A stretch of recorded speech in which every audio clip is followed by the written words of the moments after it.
Hello my friends and welcome, my name is Dennis and I'm the airline pilot. So we have the new update relative to Air India. That's why I want to record this kind of the short update video, I guess. So we have the new statement from yesterday that government officials, Indian government officials from investigation team is currently looking into another case of dual engine problems with Airbus A321 that happened in London Gatwick in 2020. We have here the link for the reference for that aviation serious incident. So on that airplane, the left engine surged, but a right-hand engine had the stall indications.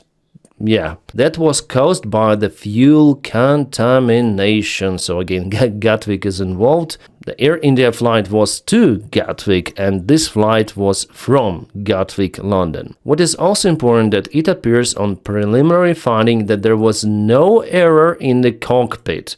It appears that as soon as the flight became airborne, the power failure occurred, leaving the aircraft unable to climb to a safe altitude. I know what they mean safe altitude here, maybe the altitude from which airplane could glide somewhere, or maybe the official published minimum safe altitude in the area to avoid obstacles. Well, in any case, we know what happened. And judging on those new statements from the investigation team, we may say that definitely there was the problem with the engines and they're looking into fuel contamination case. About the serious incident, they refer to it happened to the Titan Airbus A321, the longer version of 320. They just put one and increased the capacity of the airplane. So there was definitely a fuel contamination with undissolved cathone. It should be dissolved into the fuel, and definitely you have the substance. Usually in kerosene, the mark was Jet A1. That's the most popular, I guess. The problem here that they put too much of this substance which created the bottom layer that is mostly this substance plus some unknown products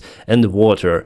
Because of it, the engine number one started to receive less fuel, it started to surge, there was the stall of the compressor, there were the bang sounds, and also there were the flames reported. According to non-normal procedures, pilots reduced the thrust on that engine to idle, and later on they received the warning, the stall warning indication on engine number 2. In its turn, it forced them to apply more thrust on the engine, which was stalling. They returned back to the Gatwick airport, and it was definitely a serious incident. And going back to our case of Air India, definitely they focused on the same issue, my friends. So as most of the commenters actually, as most of the aviation experts say, engine failure, not enough thrust for the airplane to climb, and it could be caused by what they say is, you see on your screens, fuel contamination. It is still one of the variants. They do not say that, okay, it was definitely due to fuel contamination, but it is number one reason for them. From what I understood, they're focused to find out. The main issue with this version, however, that we don't have the visual confirmation of the engine stall. So maybe because of the contamination, it was just not enough fuel, which didn't cause really compressor stall, but rather than reduction of the engine thrust. Maybe it was like that. We don't have here those loud bang sounds and visual flames coming from engine nacelles. The other question is for me is why airplane took off so late. So the problem, I think, occurred on the ground, but probably it happened after V1. That's why pilots decided to continue the takeoff. Maybe it was already too late to reject the takeoff, and it was not like clear and evident that something is going terribly wrong. So far, pilots' actions are out of the question. That is what we may read from the official reports. They mostly focus on the technical issue of the airplane, which could be caused even by the fuel contamination.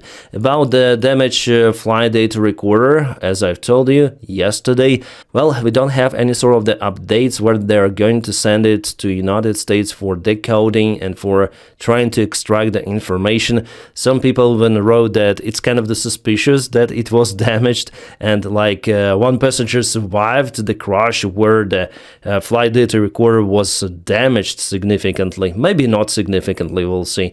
But I think after all they'll get this data out. I think they will do it. And again, guys, I'm gonna update you on this case. Thank you so much for watching me, and see you.